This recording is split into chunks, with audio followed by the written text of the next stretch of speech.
All right, so just wanted to show you how to clean out these gas hobs, because it's something that just generally happens pretty regularly. I have to do mine about every 6 months at home. So all you're gonna need is a socket set with an extension and a 7mm socket. So let's put this together. All right, cool. Start by taking your cover off.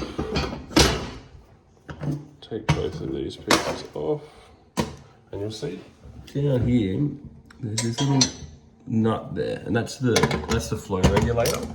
So you just need to unscrew him counterclockwise. Just it's very loosely kind of done in there, so you just need to break the bead, take him out, and then we're going to have this little pin prick in there. And they just get charcoaly, and they kind of fill up. So you just need to get something thin. I've got a piece of wire I just used, poked it in there. You could use a pin, like a sewing needle, and anything like that.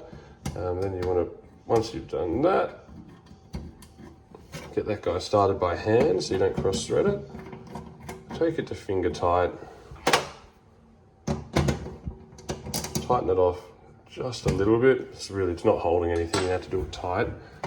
Put these guys back on one by one so they sit flat. If they don't sit flat, the sparker won't be able to arc in the right spot and ignite the gas, but that's fine, it's pretty easy.